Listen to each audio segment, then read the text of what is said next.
¿Qué tal, Gustavo? ¿Cómo está? ¿Qué tal? Buenas noches, padre Tomás, ¿cómo le va? Muy bien, muy bien. ¿De Soy, dónde soy, nos...? Sí, soy de Argentina, lo escucho con un poquito de delay. Soy de sí, sí, Argentina, sí. padre. De Argentina. Bueno, ¿Qué parte de Argentina? bueno, actualmente estoy en Buenos Aires, pero soy del norte, de Santiago del Estero, donde hace mucho calor, esa zona. Santiago del Estero. Bueno, dígame, ¿en qué puedo ayudarlo?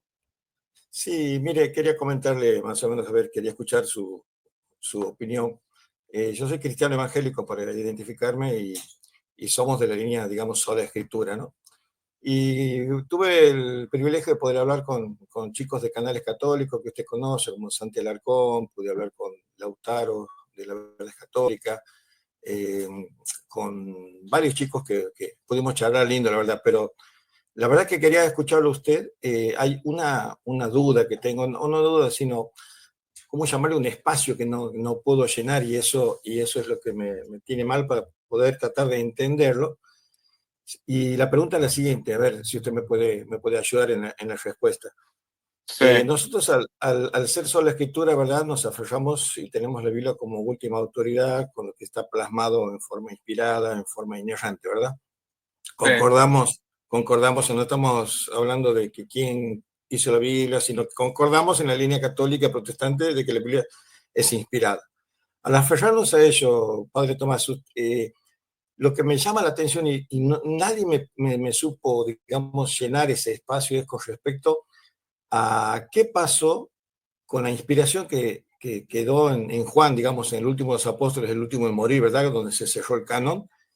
¿Qué pasó con Ujú. ese mensaje apostólico que después, después de Juan, después del siglo I, comenzó a llamar, digamos, los discípulos de los discípulos, llamémoslo en este caso, hablo de San Ignacio, ¿verdad? Que creo que fue el primero ¿qué le parece a usted? ¿Por qué le puede haber pasado que ellos enseñaron otras cosas o cosas que no están escritas en los primeros apóstoles? Por ejemplo, el tema de la Eucaristía, que es un tema que siempre estamos, no digo debatiendo, sino charlando, porque no me gusta debatir, porque siempre se Sí, pelean y no puede tener una conversación para sacarse la duda, ¿no? Nosotros lo tomamos, bueno, Juan 6, que no es en forma literal y esas discusiones que tenemos siempre. Pero la pregunta, voy más allá al principio. ¿Qué opina usted? ¿Por qué, en este caso, San Ignacio, tomándolo de ejemplo, él puede haber enseñado algo diferente o algo que no digo diferente, que no haya sido enseñado explícitamente por alguno de los apóstoles? Llámese bueno, Pedro, sí, llámese Juan. yo no creo que Sí, haya lo escucho. predicado algo de, sí, yo no creo que haya predicado algo distinto. Yo creo que ellos interpretaron mejor a los apóstoles que todos nosotros, ¿no? Porque eran los discípulos directos. Es decir, si uno realmente quiere entender la Biblia, uno tiene que justamente ver a los santos padres y sobre todo aquellos que, como San Ignacio de Antioquía, como el mismo San Dionisio Areopagita, o sea, ellos mismos fueron discípulos directos. Entonces, yo no diría que ellos están predicando cosas no apostólicas, pero también hay que acordarse de Juan 21-25, que ahí justamente el mismo Juan dice: muchas cosas Cristo dijo e hizo que no están contenidas en este libro, sino que solamente se escribieron aquellas necesarias para que ustedes crean. Pero el mismo Juan dice, ¿no? Si realmente se pusieran todas por escrito, no alcanzaría el mundo entero para todos los libros que se podrían escribir. Y después, con respecto a la Eucaristía, el discurso eucarístico, si uno lo lee en griego, por ejemplo, la palabra que está utilizando Jesucristo cuando él dice quien no come mi cuerpo, está utilizando la palabra estío, que literalmente significa masticar, o sea, masticar, trillar, ¿no? Y digamos, así lo entendieron Sí, en su momento los discípulos, y digamos, los discípulos lo abandonaron, menos los 12 apóstoles, ¿no? Pero muchísimos discípulos lo dejaron de seguirlo porque justamente interpretaron eso como canibalismo en su momento. Entonces, no, yo sí, no sí. creería, mi punto de vista es que en realidad los santos padres entendieron, digamos, bien a los apóstoles. Por ahí somos nosotros los que no los entendemos bien, pero ellos predicaron una doctrina apostólica. Pero me parece que el tema de sola escritura, más allá de que no vamos a discutir eso a menos que usted quiera, digo, pero el tema de sola No, pero escritura, nada más esa es la pregunta. a mí me parece que es importante simplemente remarcar esto. Tanto usted como yo creemos que la Biblia es palabra de Dios, ciertamente, ¿no? Pero lo creemos por motivos distintos. Hasta ahí me freno, ¿no? Entonces, por ese motivo, digamos, tenemos que definir ese temita, ¿no? Es un temita que se tiene que definir, porque de lo contrario, cuando uno, por ejemplo, interpreta la Biblia, siempre va a tener divergencias, o sea, siempre va a haber una interpretación por aquí, otra interpretación por allá, ¿no?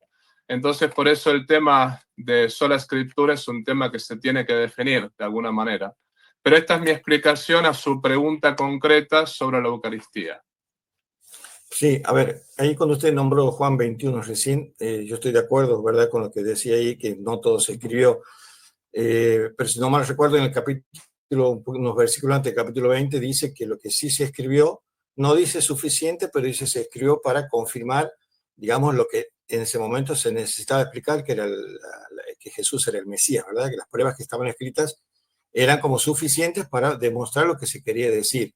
Y que si bien creo yo que como son la escritura hay cosas que no quedaron escritas, creo que, bueno, son dentro del silencio de Dios que quizás Dios no las consideró, digamos, determinantes como necesarias como para entenderlas o creerlas, porque quizás no hubieran sido relevantes, suficiente con lo que estaba escrito. Eso es lo que yo le digo.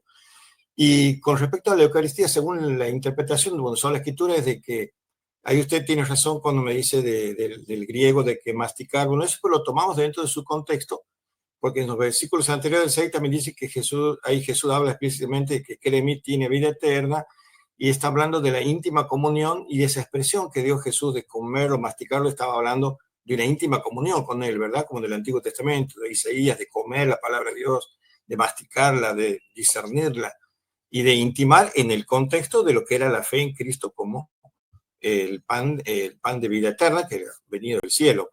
Pero yo, no hay duda sobre eso, Padre Tomás, y yo no tengo problema en llamarlo Padre, quiero que sepa que respeto sus No, vestiduras sí, y muchas gracias por el respeto.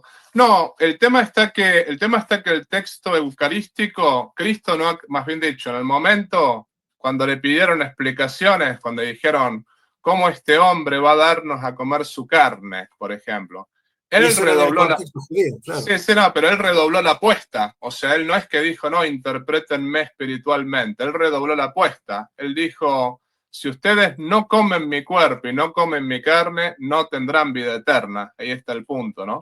O sea, Cristo no es que agarró, y es más, cuando se fueron, le dijo a los apóstoles, si quieren ir ustedes también. O sea, me parece que es demasiado claro el texto como para andar interpretando ahí, ¿no? Pero igualmente, después, con lo otro que usted decía, se presenta el asunto de, bueno, ¿qué es lo que realmente se tenía que escribir para que quede todo cerrado, ¿no? Porque ahí está el punto. Si mientras el Evangelio de San Juan se escribió en una determinada época, y por ejemplo, cuando se escribió la carta a los romanos era el año 60, y no estaba escrito el Apocalipsis, no estaba escrito. Y después, por ejemplo, no sé, el mismo San Atanasio veía como libro inspirado la epístola de Jeremías o cosas por el estilo, ¿no? Y lo mismo había, por ejemplo, otros santos padres que, por ejemplo, veían como inspirado libros del pastor de Hermas. Entonces, el punto es el siguiente con tema de sola escritura. Lo concreto es que realmente la inspiración está, pero la decidió alguien, digamos, la decidió Dios, estoy de acuerdo, ¿no? Pero la decidió Dios a través de alguien, no solamente haciendo, no es que cayó del cielo una inspiración y directamente apareció la escritura, ¿no? Hubo una iglesia que dijo, bueno, estos libros sí, estos libros no, estos libros sí, estos libros no, pero igualmente yo creo que es un asunto que entiendo que el evangélico le cuesta entenderlo, yo eso lo entiendo porque de hecho he hablado con muchísimos evangélicos, pero ahí está la clave, ¿no? Porque si no es como que muchas veces uno habla con un pentecostal, uno habla con un testigo de Jehová y cada uno tiene su interpretación, ahí está el punto, entonces uno dice, ¿cuál es la interpretación justa, no? Pero yo le agradezco el respeto ante todo y sepa que, bueno, que a mí me gusta hablar con gente respetuosa. Usted está dando ejemplo acá en este canal, no ha hecho como otros que han entrado, y así que se está comportando como un verdadero cristiano y se lo Hasta ahora agradezco. vamos bien. Sí, sí. Hasta ahora. Sí, no, Se lo yo agradezco. le digo, padre, lo escucho también a usted que habló con el muchacho Carlos Blanco, esa noche, se desmadró todo y se fue por la rama. El tema es ese. Yo, resumiéndolo un poco, porque tampoco quiero quitarle mucho tiempo y se ve que puede haber gente. Debemos apoyarnos entonces, digamos así, ¿no? Al ser solo la escritura me aferro a lo inspirado, perfecto. Debemos aferrarnos a lo que estos padres de la iglesia interpretaron así, al saber de que digamos que no fueron, o sea, sabemos que no están inspirados, sí guiados por el Espíritu Santo, ¿verdad? Pero a través de lo que está escrito. Ahora, ¿cómo hago yo para confiar en el tema de que empezaron a hacer, por ejemplo, yo le hago un resumen, una ensalada en respecto por la Eucaristía, después el tema de María, aunque con María yo tengo un lugar en mi corazón especial con María, pero con respecto a lo que se enseña sobre ella, ¿no? Sobre la Asunción y todo lo que nos peleamos siempre. El tema es ese, ¿cómo aferrarnos a lo que no enseñaron, no está registrado en la iglesia original que fue inspirada? Y cómo aferrarnos a, como usted me decía, a los discípulos que debemos confiar en ellos. Ahí es donde está ese conflicto que no podemos, al ser solo la escritura, bueno, el catolicismo tiene la tradición y el magisterio. Creo que es una forma perdón la expresión, quizás es una forma humana de querer llenar un espacio, pero no sé, creo que usted me dé su opinión. ¿Qué le parece? Yo la ¿Cómo podemos verdad confiar en eso? prefiero, yo la verdad que prefiero, no es que necesariamente confío en los santos padres 100%, también confío en los santos padres, obviamente, ¿no? Pero yo confío en la iglesia porque fue la que formó el canon tal cual lo tenemos ahora, en el sínodo de Roma 382, lo mismo, por ejemplo, confío en el concilio de Cartago 397, en el concilio de Hipona. Para mí, digamos, la que justamente como dice la escritura, la iglesia es columna y fundamento de la verdad. Y acá hay un tema. No estamos diciendo que la Biblia no sea palabra de Dios. Eso no lo estamos diciendo, porque todo lo contrario, tanto usted como yo, por ejemplo, el otro día en Twitter una persona me atacó la Biblia y yo le salté a la yugular. Es decir, si alguien me dice que la Biblia es un cuentito, que la Biblia es un cuento de hadas, yo la voy a defender con toda mi garra, ¿no? Pero justamente lo que pienso es que así como Dios inspiró a Juan, que era un hombre falible, para, por ejemplo, escribir el Evangelio de San Juan y para escribir, digamos, el Apocalipsis, ¿no? Y así como Dios inspiró a Marcos y los inspiró a Pablo, eran todos hombres falibles, ¿no? Hombres falibles que al fin y al cabo Dios los usó como instrumentos para poder escribir la Escritura. Lo mismo yo pienso que Dios dejó a la iglesia para que tengamos la interpretación justa desde ese punto de vista, ¿no? Entonces yo por eso me aferro a lo que diga la iglesia. Y obvio, la iglesia no definió dogmas. Por ejemplo, lo que yo le decía una vez a Edgar Pacheco, que fuera del debate hablamos del tema, no lo hablamos, no estoy hablando del debate en cuanto a tal, sino fuera del debate. Yo le decía, los dogmas son muy poquitos en realidad, ¿no? Yo cuando me junto acá con mis amigos protestantes, hay un montón de temas que está tan abierta la interpretación de la escritura que la iglesia no definió eso, que realmente podemos hasta ayudarnos a interpretar ciertos pasajes oscuros. Por ejemplo, yo con un pastor bautista discutíamos el tema del Apocalipsis, si por ejemplo el anticristo se refería a una institución, si se refería a una persona. El anticristo, según el catolicismo, se refiere a una persona, no a una institución, pero también ese tema está bastante discutido, digamos, ¿no? Entonces, ¿a qué voy con esto? Que ciertamente la iglesia fue inspirada para poder decidir el canon. Ahora, después la iglesia no hace un dogma cuando le parece, ¿no? O sea, que el Papa se levanta hoy, tiene ganas de definir un dogma, la cosa no es así, ¿no? Los dogmas llevan siglos de reflexión teológica y muchas veces es necesario hacer actuar al Espíritu Santo, pero también estar dispuesto a escuchar al Espíritu Santo, ¿no? O sea, son siglos de reflexión. Pero bueno, como para concluir mi idea, ¿no? Yo me aferro al juicio de la iglesia porque fue la que, digamos, dejó el canon tal cual lo tenemos ahora, en ese sentido, ¿no? Eso no quiere decir que no haya cosas oscuras que se puedan conversar desde ese punto de vista. Sí, ¿sabe cómo, qué le presentaría como un obstáculo o una pequeña traba? O sea, recurriendo a lo inspirado siempre. Recuerda que Pablo le dijo a Timoteo también, ten cuidado de ti mismo y de la doctrina, porque envaneciéndose algunos pueden llegar a envanecerse, discutir, cada uno armar su propia iglesia, porque en esa época también se luchaba con un montón de falsas doctrinas. Entonces Timoteo, como buen alumno de Pablo, tenía que ser celoso y le dijo, ten cuidado tú mismo por las luchas que vos tienes con la gente que vas a luchar y de la doctrina para que no seas influenciado por las charlatanerías que habla ahí Pablo y con respecto a todas las genealogías y que causaban problemas. Ahora, el inspirado era Pablo, que transmitía el mensaje inspirado a Timoteo. Bueno, Timoteo ya no era el inspirado, Sí, ¿verdad? No era, entonces pero debía tener cuidado. Entonces, ¿no pasa lo mismo con San Ignacio al no ser ellos los inspirados? De que puedan errar algo lo que que no pasa hayan. que, lo que pasa que quien dijo que Pablo estaba inspirado fue la iglesia. Hasta que la iglesia no dijo, este libro es inspirado, no se sabía. Ahí está el punto, ¿no? Y después, por ejemplo, lo mismo los santos padres, si uno, por ejemplo, va a San Cipriano, que es del año 200 o cosas por el estilo, ¿no? San Cipriano acá tiene siempre, San Cipriano de Cartago nunca deja de sorprenderme. No todos pensaban así, por eso entre los santos padres hay muchísima. Pero, por ejemplo, San Cipriano dice, hablando de los herejes, que usted hablaba recién de los herejes, ¿no? Dice, cita a justamente San Pablo y dice, es necesario que haya herejías para que se ponga de manifiesto quiénes son los probados entre vosotros. Y San Ignacio, bueno, San Cipriano tiene un montón de así citas sobre el tema de las herejías, pero siguiendo dice lo siguiente, la esposa de Cristo no puede ser adúltera siendo que es inmaculada y pura.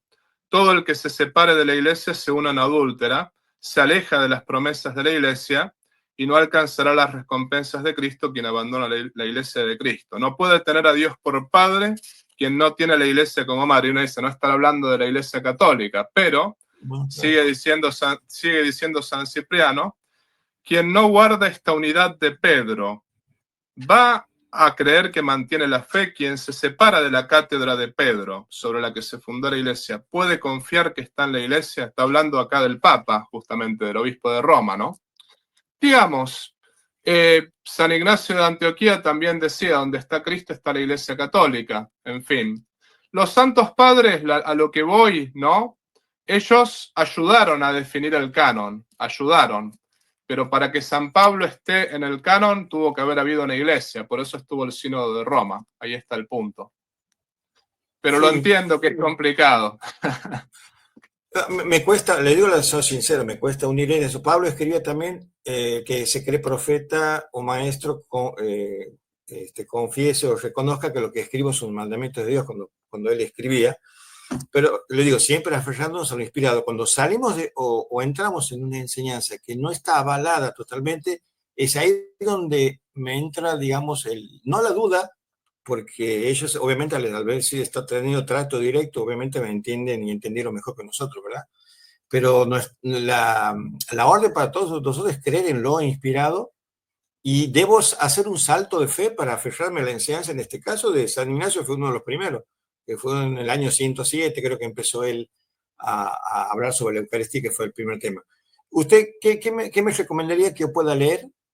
Yo le, Eh, sí, yo le recomiendo que ante todo, por ejemplo, si quiere tener una buena lectura, este libro, que son las obras completas de San Cipriano de Cartago, de las obras completas de San Ignacio de Cartago de Gil Tomayo, ese libro es bueno porque justamente usted pensará que no tiene nada que ver con la escritura, pero acá tiene mucho que ver. San Cipriano habla muchísimo de la escritura, ¿no?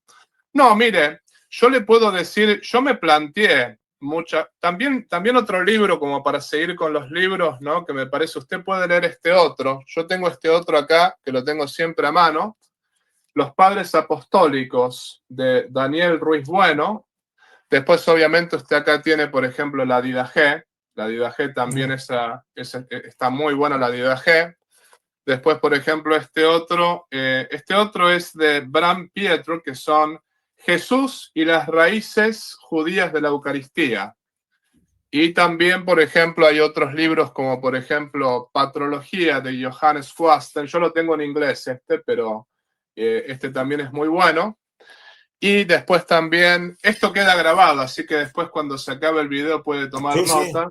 sí, También está sí, este otro libro que es Historia Eclesiástica, Formación de la Iglesia desde el siglo I al siglo III, de Eusebio de Cesarea. O sea, estos libros son fundamentales para formarse en la historia eclesiástica. Mire, ¿sabe cuál es mi problema? Yo me planteé, por ejemplo, yo le decía el otro día a un hermano, ¿no? A un hermano bautista, le decía lo siguiente.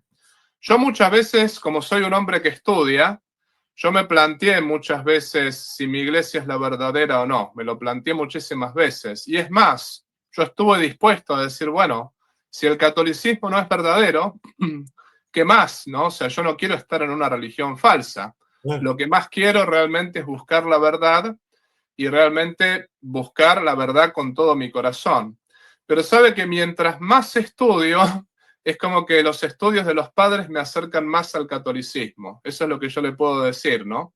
Y después hay otro tema, que por ejemplo, eso es lo que hablábamos con otros pastores acá, ¿no?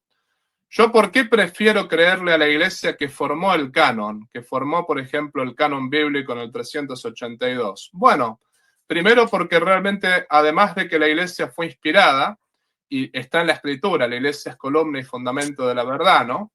Después yo veo que, por ejemplo, no sé, un evangélico dice A, un pentecostal dice Z, un bautista dice H, después, no sé, un luterano dice D. Es como que yo veo que cuando no está la iglesia, que justamente cuando no está la iglesia de Jesucristo, quien nos marca la inspiración bíblica, es como que cada pastor es un papa en su propia iglesia. Entonces nosotros nos preguntamos, pero ¿quién formó el canon? ¿Quién realmente formó la Biblia tal cual la tenemos? Y esa fue la Iglesia Católica, Sínodo de Roma, Cartago y también, por ejemplo, Hipona. Y alguno dirá, bueno, pero no era la Iglesia Católica Romana. Entonces ahí podemos, por ejemplo, meterlo a Clemente de Alejandría, el Papa Clemente, que cuando estaba el apóstol San Juan vivo, fue el Papa Clemente, no el apóstol San Juan, quien mandó al orden a los corintios, por ejemplo, ¿no? Y lo mismo San Cipriano, año 200, todos son ovejas del sumo pontífice de Roma, dicen en la unidad de la iglesia, ¿no?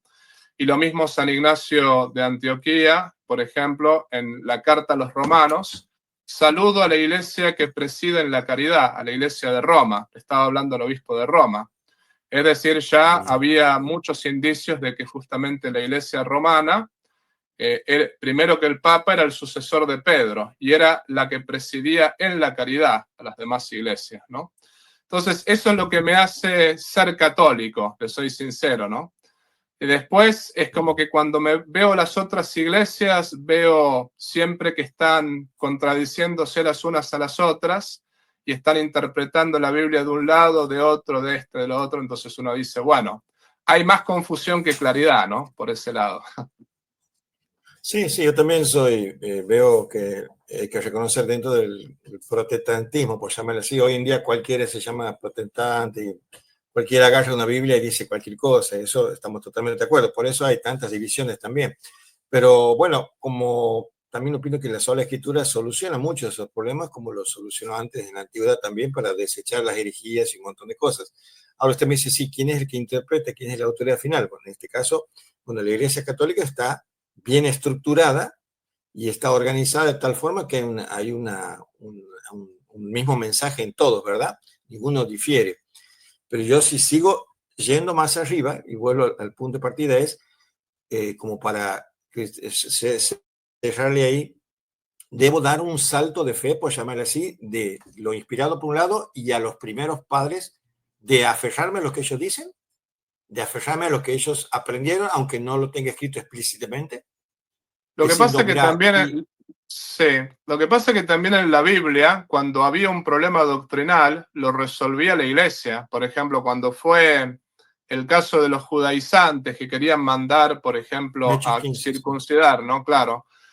Ahí fue la iglesia quien lo decidió, que primero habló Pedro, fue el primero que habló, y después habló Santiago. Y Santiago dijo, hemos decidido el Espíritu Santo y nosotros. Y lo mismo, por ejemplo, cuando fue el tema del arrianismo, que se negó la divinidad de Cristo, ¿no? Fue un concilio también aprobado por el Papa, porque ese concilio, el concilio de Nicea, fue aprobado por el obispo de Roma. Fue un concilio realmente quien decidió, bueno, Arrio está equivocado y la escritura se interpreta que Cristo es Dios, pero justamente es necesaria la iglesia para justamente marcar dónde está la inspiración, dónde no está, dónde está el Espíritu Santo, dónde no está. Porque sin la iglesia yo al menos no veo la manera de saber, bueno, cómo la Biblia es palabra de Dios, o por ejemplo, no solamente cómo la Biblia es palabra de Dios, ¿no? Sino cuál es la recta interpretación de los pasajes más importantes de la Biblia con respecto a la divinidad de Cristo, con respecto al Espíritu Santo. Mire, yo lo que le diría, porque yo entiendo todo lo que usted me está planteando, ¿no? Empiece con este libro y busque sobre todo con este libro de acá, de San Cipriano, y busque De Unitate Ecclesiae, que es la unidad de la iglesia. Ese librito son 30 páginas. Yo creo que ahí, si usted lee eso, puede entender al menos por qué la iglesia católica piensa como piensa, ¿no? Desde ese punto de vista. Sí, Después, sí. bueno, todo el tema de sola escritura y todo el tema, por ejemplo, así de la inspiración bíblica, le soy sincero, no es que no estoy dispuesto a aprender, porque justamente yo quiero seguir aprendiendo toda mi vida, ¿no? Pero para mí sola escritura, el principio de sola escritura, por el simple hecho de que uno sin la iglesia no tiene el canon, ni tienen, por ejemplo, los 46 libros del Antiguo Testamento, ni los 27 del Nuevo, si sin la iglesia no tenemos el canon, por lo tanto, para mí ahí es donde cae el principio de sola escritura, ¿no? Yo admito que la escritura es palabra de Dios, como lo es la tradición también, ¿no? Pero también pienso que Dios dejó a la iglesia para que sea el justo intérprete. Ese es el asunto. Le hago la última pregunta, padre, y no lo molesto más. ¿Usted cree que ahí la inspiración se cortó ahí con Juan, en el último libro de Juan, y quedó ya la palabra plasmada inspirada, o puede haber continuado la inspiración más allá ya de lo escrito? En el sentido Yo como lo para que, declarar, digamos, un dogma. Un lo dogma en este que, caso, lo, no hablando de los dogmas que nos peleamos, sino simplemente arrancamos con San Ignacio, ¿verdad? Que la Eucaristía, para no lo entrar en que la detalle. iglesia, sí, lo que la iglesia dice es que la revelación estuvo revelada completamente con, digamos, con San Juan, pero no está todavía explicitada. Es decir, no sabemos, no conocemos todo lo que se reveló, ¿no? Y también, digamos, la revelación así escrita es una revelación. También, por ejemplo, en 1 Corintios 11, 1-2, se habla de la tradición, que Sí, sí. justamente la tradición que es la que se tiene que seguir también, que también es palabra de Dios, ¿no? Tanto la revelación escrita como la revelación oral, porque, digamos, están ambas dos juntas, interpretadas por el magisterio de la iglesia. Pero para responder su pregunta, lo que yo creo es que la revelación fue cerrada con el último apóstol, sí, pero no está completamente explicitada. Y para eso necesitamos un intérprete que es el magisterio, ¿no? Eso es lo que yo creo. Pero ciertamente, bueno, con el último apóstol se cerró la tradición escrita, no la tradición oral, pero la escrita. Bien, bien. Bueno, le agradezco mucho. Voy a investigar esos libros que usted que los voy a anotar aquí de los padres de la iglesia. Y bueno, después en otra oportunidad entraré con más preguntas con respecto, no le voy a hacer ahora, le tiro nomás, pero no me responda, con respecto a que si la iglesia puede equivocarse o no con respecto a alguna interpretación. Pero eso lo dejamos para la próxima, no se preocupe. Yo le Lo agradezco dejamos, por sí, el... lo Sí, dejamos sí. para la próxima. En lo dogmático no, y después en lo no dogmático le contesto en la próxima. Le agradezco mucho la atención y gracias por dejarme expresarme y subir a su canal, Padre Tomás. Sí, usted acá, sepa que acá tiene su lugar, ¿eh? Usted acá siempre es bienvenido y gracias, mire, le agradezco muchísimo por haberse conectado, me ha dado un ejemplo de escuchar y al mismo tiempo me ha dado un ejemplo de humildad, porque usted es un hombre humilde, al menos en lo que mostró en esta cámara, así que muchísimas gracias. Sí, somos todos Al menos lo que pecadores, eso mostró en lo la cámara. sé, Sí, ¿no? sí, la verdad tenemos un corazón dispuesto Un corazón dispuesto a acercarnos a la verdad que es Cristo y tratar de vivir la historia maravillosa del Salvador y obviamente ser en su presencia olor grato, como dice la Biblia, ¿no? En el Sí, servicio de nuestra vida. ciertamente. Ojalá todos los hermanos evangélicos y protestantes sean como usted, ¿no? Yo creo que ojalá que, más bien dicho, yo no estoy diciendo que usted sea un santo, no me malinterpreten, no lo soy yo tampoco, pero digo, ojalá podamos tener diálogos así alturados, ¿no? Porque este diálogo, Sí, pues usted me respetó a mí, yo lo respeté a usted, ¿no? Fíjese cómo podemos conversar, aunque no estemos de por acuerdo en supuesto, todo, claro. pero sí, nos podemos conversar y podemos amar al prójimo también. Es un mandamiento, debemos amar al prójimo, exactamente. Bueno, voy a rezar por usted y es bienvenido siempre, Gustavo, y gracias por conectarse, ¿eh? Muchas gracias, Padre, gracias. Chao, chao, Dios me lo bendiga. Chao, chao.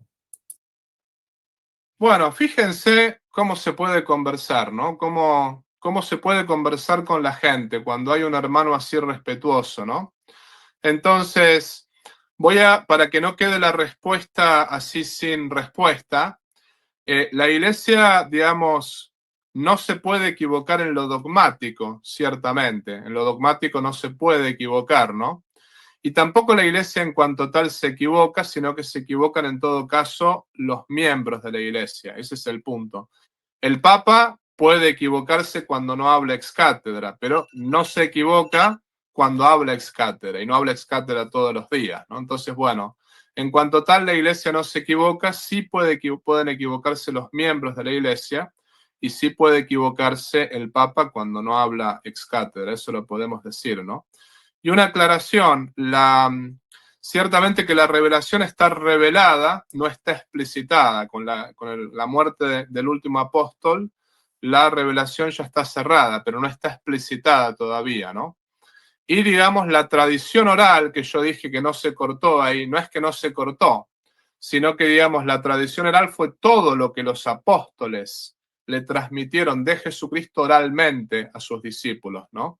Y eso son los primeros 4 siglos que prácticamente la Biblia se transmitió de modo oral, a través de la tradición oral, ¿no?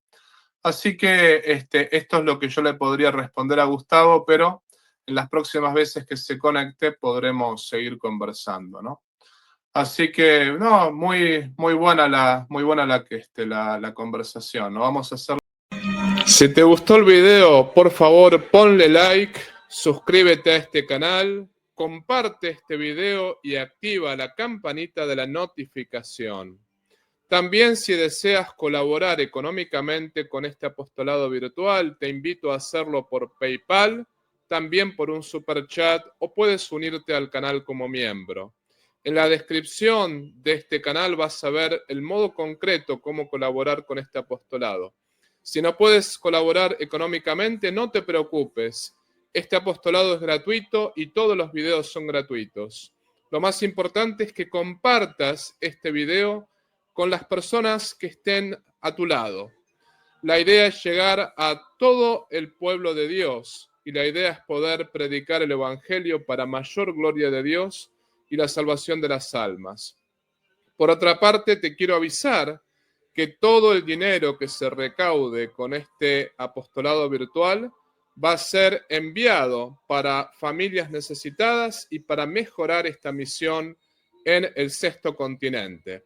Desde ya te agradezco por todo lo que puedas hacer por cada uno de nosotros. Y te pido también que reces por mí y yo rezo por ti. Viva Cristo Rey, viva la Virgen y viva el Patriarca San José.